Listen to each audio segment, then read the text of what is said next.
Announcing the commencement of the first purge. I want you to change the world, and don't think that this is going to happen peacefully or you can do it alone. We need to kill the rich. You get out there, you use your weapons, and you rip Washington apart. You hunt down the billionaires, the bank bosses, the CEOs, the scumbags and the liars, the governors, the lobbyists, the senators, because they're all the same, and you hang them. Just remember all the good the purge does. Good morning, everyone. It is May 15th, 2018. I'm Eric. How y'all doing? I hope you are well.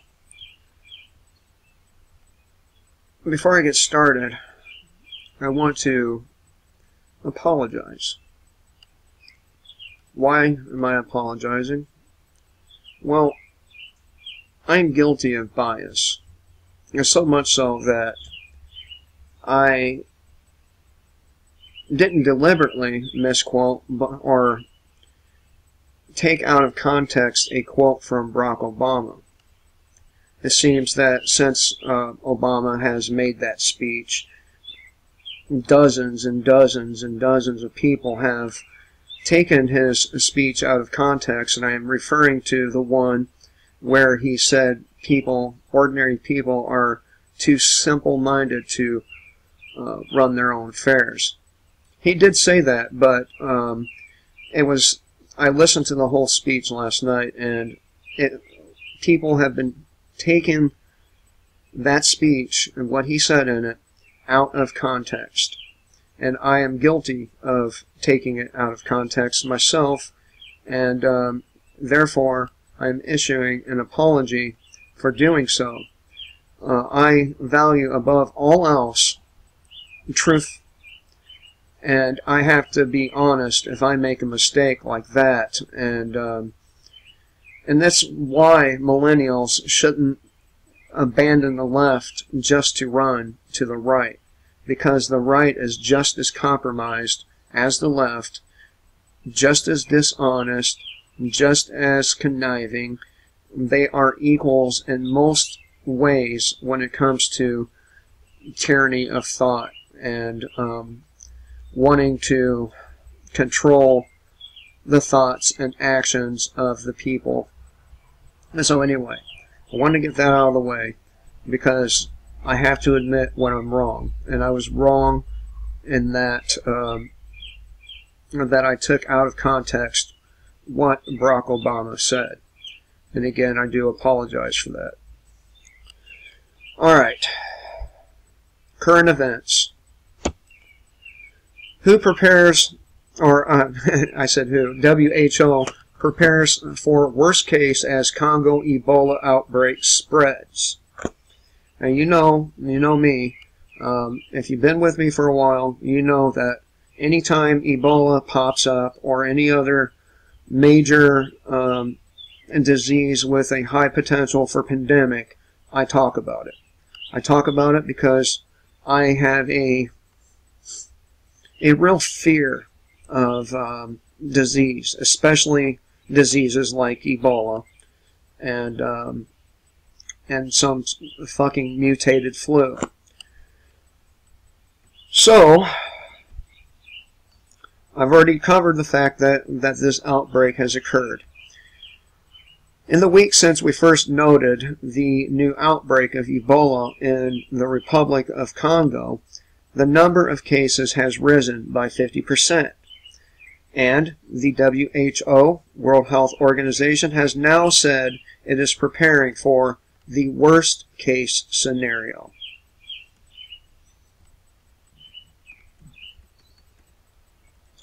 The WHO has tallied 32 suspected or confirmed cases in the northwestern area of Kigoro on the shores of Lake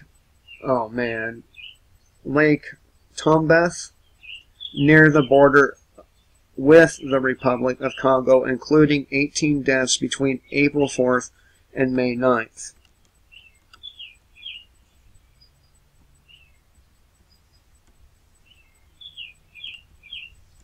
Damn big ass map. Man, I forgot my water over there. I know what I'll do. I've been trying to practice moving things with my mind. Let's see if it works. Watch. I'll try again. Motherfucker, it won't come to me. It was kind of like when I tried to make the gun shoot me. I screamed at it to shoot me, and it just wouldn't do anything. Who knew? Who knew that things just wouldn't move on their own? Okay, so much for my water. The outbreak declared by the DRC Health Ministry on Tuesday is the DRC's 9th known outbreak of Ebola since 1976, when the deadly viral disease was first identified and then Zaire by a Belgian-led team. So, it was first identified in 1976. 1976. So it has to make you wonder, was this a lab-made disease? Or is it a lab-made disease? Is it a biological weapon? I mean, we have many instances of smallpox and the bubonic plague before modern times, right? But what about Ebola? I don't know. I wasn't there.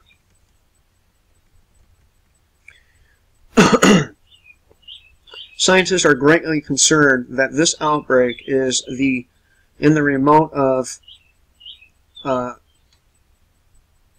Bikoro.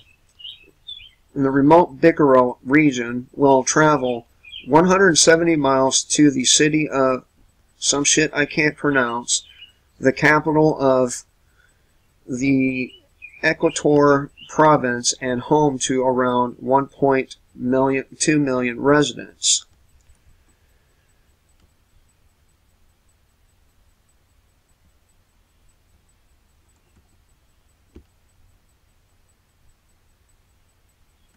I'll include these maps in screenshots of the maps here for you, and leave the link in the description box as well. What's worrisome is that the most recent WHO update says that there are 2 probable cases at Wanagata, which is very close to that place I can't pronounce, and I'm not even going to try because I'm tired of making myself like an idiot trying to pronounce words I've never seen. So, you know, this another case of an Ebola breakout or outbreak, and it seems like this has been going on every year for the last, what, 3-4 years? So, you know, be on the lookout. And all it will really take is for 1 or 2 very, very sick people to make it onto a commercial airliner, and that's game over. And perhaps that's the objective. We don't know. We don't know if it's a man-made weapon or not, but, you know, if it is a naturally occurring disease, then certainly they have gotten a hold of it and tried to weaponize it, because it's a rather nasty thing. I'm going to move on to the next. I will leave all the links in the description box below. If any other country was shooting civilians like Israel, the U.S. would have invaded by now. And I think that's probably painfully obvious, isn't it? But yesterday, many, many, many innocent people got murdered. And I'm calling it murder because it wasn't done in self-defense. Excuse me. Damn, I wish I could make that water come to me. Still won't work. It's hard. It's hard It's hard work being me. I've been practicing and practicing and practicing, and still I can't make a fucking glass of water move with my mind. What kind of shit is that?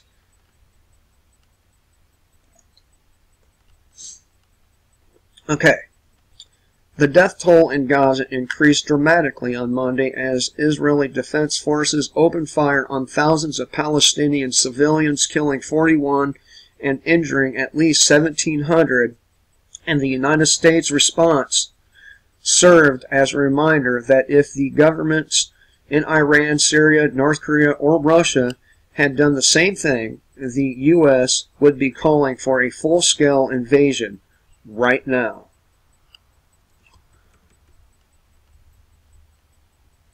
It is hypocrisy at its finest, especially considering the fact that the U.S. has a history of cheering on and aiding protest against foreign governments. In fact, when the mainstream media began sharing reports of protests in Iran in December 2017, President Trump took to Twitter to cheer on the dissidents. But yeah, if you're a dissident in the United States, man, you can count on getting a good fucking beating. Tortured, locked away in some fucking dungeon somewhere, and held indefinitely. In quotes, the people are finally getting wise as to how their money and wealth are being stolen and squandered on terrorism, Trump wrote. It's funny. That's exactly what's being done to us. Isn't it funny how these people write exactly what they're doing, only in the context of somebody else doing it? Trump wrote, claiming that the United States was watching very closely for human rights violations.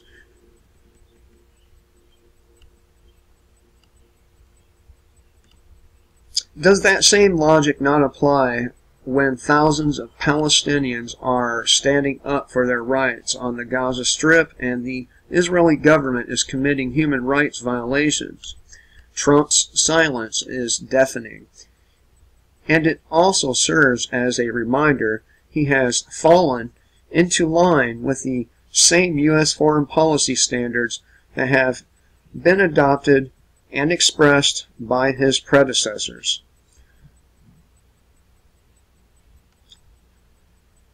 Now, it makes you wonder, what other things is he going to adopt from his predecessors? Or has he adopted? I venture to say that he's the New World Order puppet, the Zionist shill that I have accused him of being all along. Remember, all you who were with me back when he was running for office, remember, I told everyone that he was a Trojan horse. And he is. It's easy to see this if you have no political ideology other than complete freedom. You're a person on the outside looking in. And when you are such a person, it is easy for you to analyze and come to conclusions. So there you go. If Iran or Syria or North Korea were shooting people like that, the U.S. or Donald Trump and our media would be screaming from the rooftops to fucking invade that country and to implement regime change. That is the nature of our government. I'll move on to the next thing. Again, the links will be in the description box. Oh, wrong one. Here we go. Alright, this comes from naturalnews.com, but I am on DC Clothesline.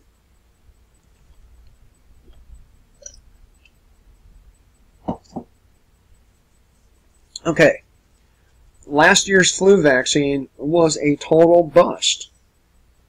Yet the CDC claims it was a grand success. Here's the truth of what happened. Now, I don't agree with Mike Adams politically, but he is a good writer and scientist, so that's why I still cover his stuff, especially stuff when it comes to diseases and vaccines and shit like that.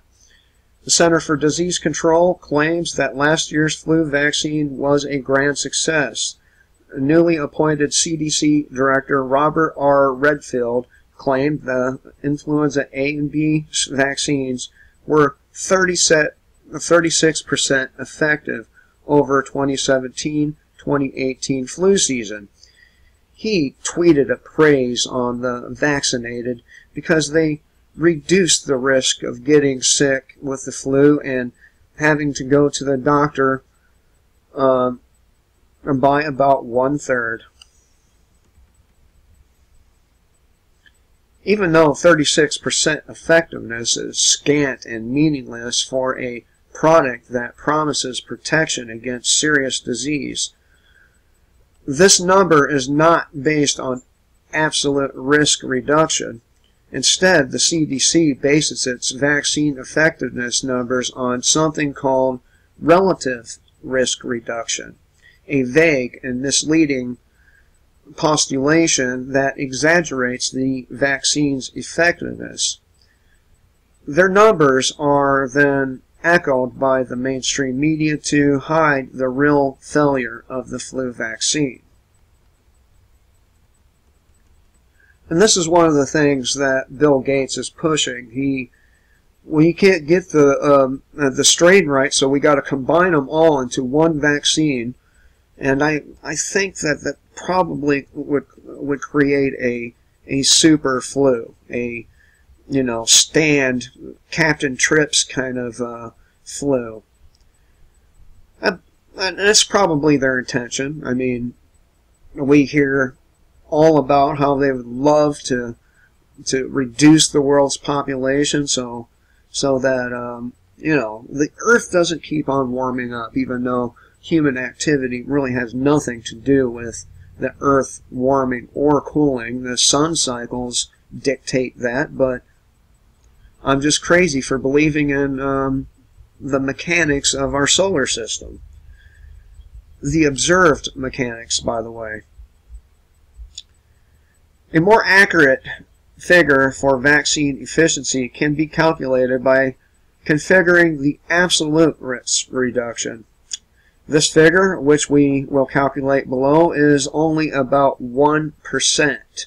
On top of misrepresenting the data, the CDC omits 5 other important factors that should be considered in determining vaccine effectiveness, including genetic mutation of flu viruses in vaccines, the shedding of flu viruses from vaccines, weakened humoral immunity after vaccination, the importance of the individual's terrain in determining outcomes and vaccine side effects, which can cause flu-like illness, secondary infections, and neurological events. As we will explore, there is no reliable evidence linking flu vaccination to a reduction in flu in the population. The shot actually causes harm to the vaccine recipient and is prone to shedding, increasing the likelihood that more people will become infected with mutated live virus strains.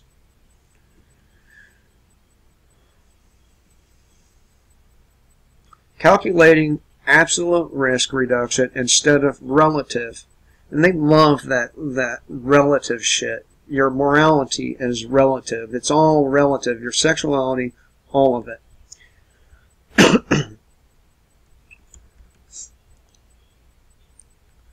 Oh man, I feel a sneeze coming on. Alright. Have to pause for a moment. Okay. Former CDC Director Tom Friedman claimed the vaccine was 60% effective last year. But what statistical analysis are these health authorities deriving their conclusions from? Let's take a closer look. On the surface, it sounds like 60 out of 100 people will benefit from the flu vaccine. According to the current CDC director, it sounds like 1 in 3 people will be protected if they just get their yearly flu shot. These numbers, sadly low, are made more preposterous because they are based on the RRR statistical lie. That's relative risk reduction. Here's how the CDC comes up with the 60% effectiveness RRR statistical lie. When 100 unvaccinated people are exposed to the influenza virus, they found that 5 become ill. 5 out of 100. Therefore, 95% of the people did not get the flu, resulting in 5% incidence. If another 100 people got the flu shot and 3 came down with the flu, then 97% of the vaccinated group are declared protected by the vaccines with a 3% incidence. Under the CDC's RRR, that's relative risk reduction, statistical rules, they divide 3% incidence by 5% incidence to get a relative effective rate of 60%. If the CDC followed the more truthful ARR statistical rules, they would divide 95% by 97% to obtain a more accurate figure of roughly 1%. This means that 100 people will have to be vaccinated in order for 1 person to benefit. Even this meager benefit of 1% is ultimately negated due to the fact that 100% of all vaccine recipients burden their body with toxins and mutant virus strains that weaken their immune systems and cause flu-like symptoms.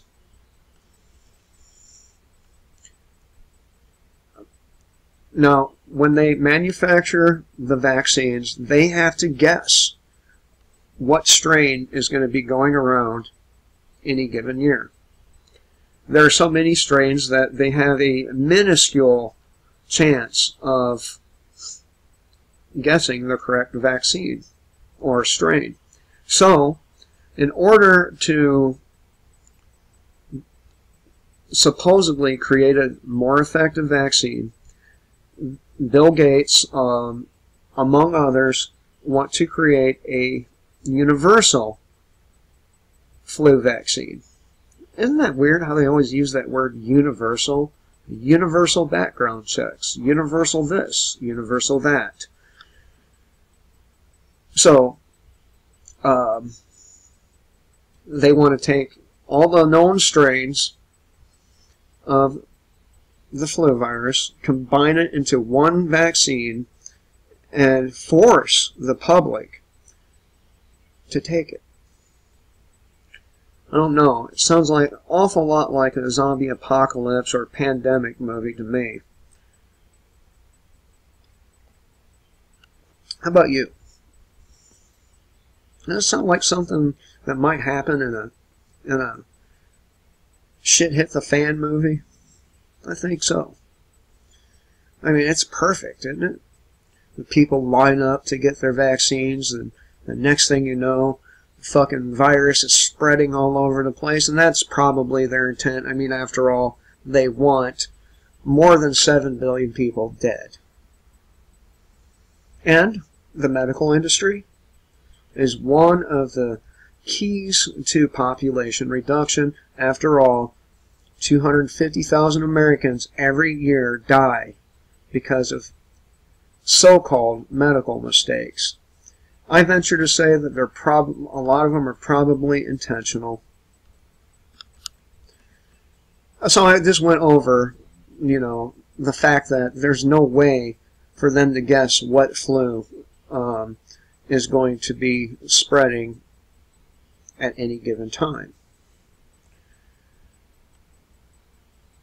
Researchers find that flu virus strains quickly mutate in chicken eggs. Okay, so in order to obtain enough pathological material for widespread vaccine manufacture, scientists must grow the virus in a medium. However, the viruses adapt to that environment and mutate into new forms. The virus, or the virus's genetic change, the viruses that are grown for vaccines are not always the same viruses that are circulated in the wild. This is why the vaccinated are unable to adapt to the pathogens that circulate year to year. The immune system of the vaccinated are being trained to recognize and respond to viruses that are much different, thereby burdening the vaccinated person's immune system, distracting immune responsive cells, and taking away their ability to recognize and face the pathogens that are circulating among them naturally in real time. So, this article goes on for quite a while. Okay? So I'll leave the link in the description box. There will be 3 links for each article. And if I see anything else, I'll say something else. These are just the first 3 that I found. So, hope you all have a good day. Kill the state before it kills you.